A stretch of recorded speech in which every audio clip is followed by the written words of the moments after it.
Saya mengundang para teman-teman media untuk menyampaikan karya terbaru lagi dari saya dan juga adik saya di belakang layar. Pastinya ini tidak ada saya di depan layarnya, saya hanya di belakang layar, yaitu Suara Hati Ayu Ting Ting. 10 tahun Ayu Ting Ting berkarya. Ini karya mimpi dan harapan. Ini adalah tema untuk konser Ayu Ting Ting.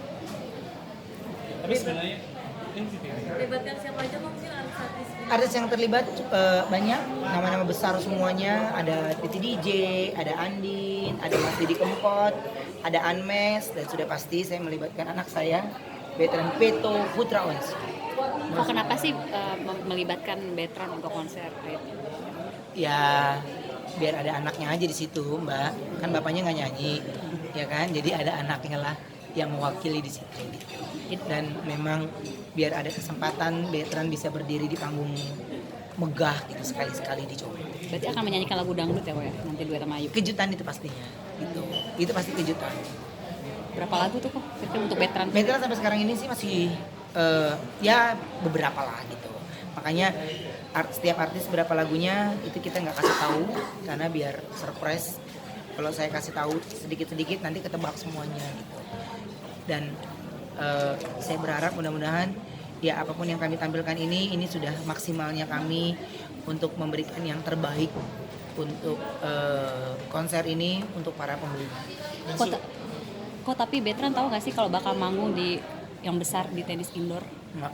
Belum tahu. Dia nggak ngerti, dia taunya dia minggu ini kemana, besok kakak ngapain ayah, besok ini ngapain ayah gitu, dia nggak tahu. Dan saya lebih senang dia begitu sih, kalau nggak Bertrand itu masih demam penonton banyak. Jadi dia kalau penonton banyak tuh dia tuh saking senangnya sampai kadang-kadang suka ngeblank gitu. Karena saking banyak orang itu dia suka ngeblank. Apalagi kalau dia keluar tiba-tiba dia dada-dada tuh, udah tuh lupa lirik langsung. Gitu. Itu ya wajar lah. Sekarang ini kan banyak orang yang sayang sama dia, akhirnya ketika nyebut nama Betran, Peto, Putra Onsu, orang udah langsung tepuk tangan. Jadi kalau dia keluar nyapa pun itu dia butuh fokus dulu baru dia bisa kembali lagi. Bensu, sebelum kita kan lu ikut menawarkan, ada nggak sih perbedaan tantangan sendiri baik dari Ayu Ting Ting untuk konser ini sama nanti sebelum sama Ivan Gunawan? Apa? Boleh jadi?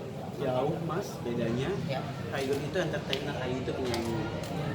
Jadi yang perlu dipertebal ya, pengennya yang ditonjolkan di sini kita tahu bahwa Ayu itu lahir dari musik dangdut, dan yang pengen kita buktikan sama semua orang bahwa lahir dari musik dangdut tidak membatasi musikalitas seseorang. Makanya kita kawinkan Ayu sendiri dengan Andin, ada diva Indonesia yang sudah kita kenal Titi DJ, lalu di sana juga nanti sudah dibagi segmentasinya gitu ya.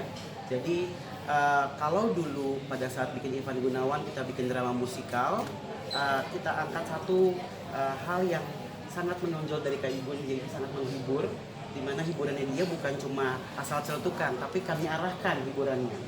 Begitu juga dengan Ayu. Ayu itu bisa nyanyi segala macam musik, bermacam-macam genre.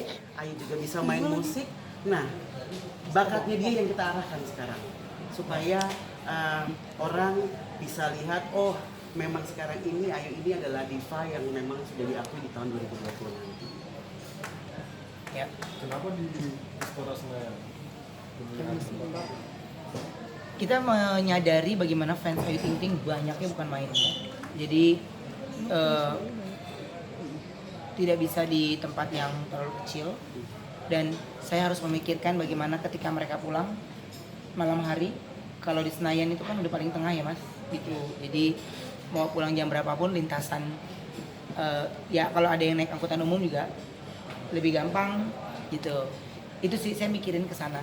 Kalau takutnya selesainya malam ya kasihan kan kalau mereka harus mikirin pulangnya bagaimana. Tapi kan kalau di Senayan depannya jalan raya langsung.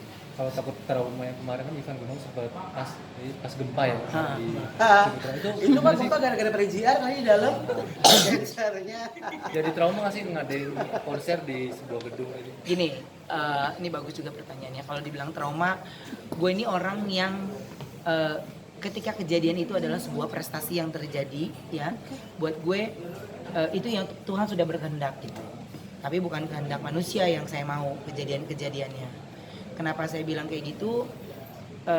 Gempa atau musibah apapun itu kan semua nggak ada yang bisa request.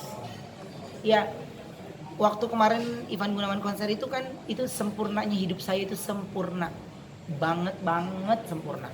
Kenapa saya bilang sempurna banget? Semuanya campur aduk. Sebelum kejadian itu outlet kesurupan. Sebelum itu 2 ruko kebakaran. Di saat itu udah mau mulai beberapa saat lagi gempa semuanya pergi. Jadi saya juga nggak ngerti apa yang terjadi dengan saya besok, lusa dan yang lainnya. Makanya saya selalu ketika saya mau berkarya, saya mau punya satu prestasi, saya tidak pernah berpikir sabar. Subhan lagi. Subhan yang terkenal tidur itu. Iya. Aduh.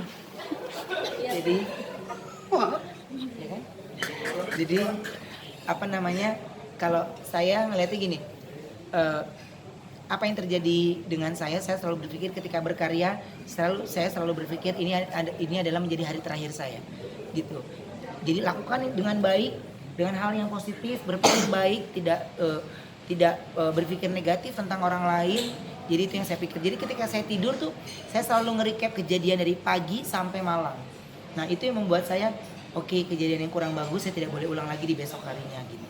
Kalau masih ada kesempatan, tapi jika tidak, ya saya sudah menyadari jika ada kesalahan dari diri saya gitu. Itu sih salah satu koreksi buat diri saya tanpa mengkoreksi sisi yang lain. Dan tambahan ya Mas, kalau yang gempa kemarin itu buat kita selalu melihat sisi yang positif pasti. Ya. Ada banyak banget. Yang pertama, yang pasti kita senang karena tidak ada korban luka atau menghambat terjadinya acara gitu ya. Tapi malah kita terharu tidak ada, mungkin kurang dari 5% penonton yang meninggalkan venue saat itu. Jadi di mana kondisi semua orang panik, telepon, 95% penonton kita itu percaya sama Happening, percaya sama MOP, percaya sama Koruben, sama saya, sama Kak Igun. Malah mereka cuma komen, gila ya itu acara 4 jam gue nggak berasa. Mereka nggak ada yang ingat masalah gempanya. Jadi dari situ ya ini mungkin doa kita bersama semua dan merasa kayak terharu, orang ternyata lebih banyak yang sayang daripada peduli sama adanya isu-isu yang bikin resah jadi. Kalau ngomongin perbedaan genre antara Ivan Gunawan sama Ayu, ini secara budgeting lebih besaran Ivan atau Ayu sebagai penyelenggara? Ayu ya. Produksinya juga beda Mas. Produksinya beda karena kan kalau Ivan Gunawan kan penontonnya ratusan. Kalau ini kan udah 4.222 penonton, jadi secara kapasitas dia lebih besar, spek untuk audio juga bagus, lightingnya juga jauh lebih luas. Kalau kemarin kita udah ada stage permanennya. Kalau sekarang ini juga yang kenapa kita pilih tenis indoor ya, karena kita punya konsep panggung sendiri, kita punya konsep lighting sendiri. Terus ada beberapa efek, ada beberapa atraksi bisa dibilang di dalam sana. Dan memang kalau kita lihat yang cukup mumpuni itu ya di tenis indoor. Secara angka berapa Mas Ruben, Mas Jordi? Lumayan lah. Jadi kalau buat saya gini Mas, kalau ngomongin angka kan itu menjadi pribadi gitu ya. Dan sudah pasti kami mencoba memberikan sesuatu yang bagus buat penonton. Jadi kalau istilah anak sekarang itu bukan ya bukan ala-ala lah ya. Gitu. Bukan kaleng-kaleng kalau istilah anak sekarang tuh. Jadi semuanya secara spek lampu itu kita pikirkan banget gitu. Makanya kalau dari segi list lagu saya nggak ikut campur ke Ayu, tapi secara konsep saya masih ikut andil. Tapi kalau untuk spek lampu, audio itu saya turun langsung gitu. Kenapa harus begitu? Ya karena orang nonton konser musik, jadi orang ngelihat keindahan panggungnya juga harus terlihat. Sarwenda juga acara? Enggak. Beda lah, Sarwenda itu kan lebih penyanyi Mandarin ya, gitu. Ini kan genrenya lebih berbeda. Ya, saya juga tidak mau, ini Sarwenda enggak. Karena ini masih ada popnya, ada dangdutnya, ya Bertrand masih bisa masuk. terakhir yang diharapkan dari konser 10 tahun Ayu ini apa? Sebelumnya. Diharapkan dari konser Ayu Ting Ting 10 tahun ini buat saya mudah-mudahan karya terbaru saya nanti di tahun 2020 bisa diterima. Makanya kenapa saya sudah mulai preskon dari sekarang, tidak di awal tahun depan. Ini biar menjadi tutup tahun di tahun 2020 dengan karya. Itu sih mas sebenarnya tujuannya. Dan mudah-mudahan tiketnya sold out semuanya tanpa ada embel-embel apapun. Semuanya kita mau pure menghibur mereka-mereka yang sudah beli tiket. Kok sekarang kan udah jadi promotor konser ya Pak? Ada Aduh amin. ada rencana mungkin mendatangkan artis luar negeri untuk konser kesini atau seperti itu? Artis luar negeri sih ada, yang lebih ada sih dia ya kalau artis luar negeri. Karena kalau Mbak nanya saya artis luar negeri ada apa enggak ya saya kan nggak mungkin ngomong Mbak sama artis luar negeri nggak bisa ya. Jadi yang saya pasti cari artis Indonesia. Nah kalau dia ini kan banyak artis luar negeri yang dia juga suka. Tapi saya harus punya banyak pertimbangan untuk mengundang itu karena ya ini menjadi project pertama saya untuk konser musik pastinya. Kalau kemarin kan drama musikal, secara treatment juga beda sih soalnya. Secara treatment beda, ini beda. Dan ini menjadi project konser musik pertama gitu. Jadi drama musikal pertama dipegang Ivan Gunawan, konser musik ini Ayu Ting Ting. Kenapa dua sahabat ini yang saya pilih? Karena dia yang pertama selain mereka sudah pantas, yang kedua sama-sama mau belajar gitu. Ayu Ting Ting juga mau mempertanggungjawabkan konser ini, saya pun mau mempertanggungjawabkan karya saya di sini yang bagus. Itu aja sih. Tapi sebenarnya nggak Ayu Ting Ting kenapa dia apa kan udah terkenal nih, tapi dia masih merasa nggak terkenal. Kalau saya bilang itu kerendahan hatinya dia, ya. Orang kalau nggak training dengan ya samalah orang kalau nggak kenal, wah aslinya sombong, asli ini. Padahal kan semua orang punya aktivitas, tapi kalau kita ngobrol sama dia, tahu kesehariannya dia mah polosnya juga nggak berubah dari zaman gua kenal dia dulu sampai sekarang. Terus rasa dia tidak percaya dirinya itu menurut saya sih bagus karena itu membuat dia tidak menjadi puas dengan apa yang dia dapatkan.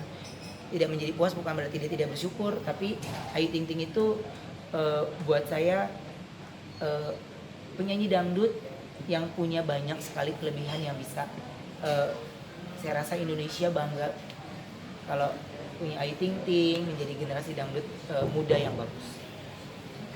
Ya, oke.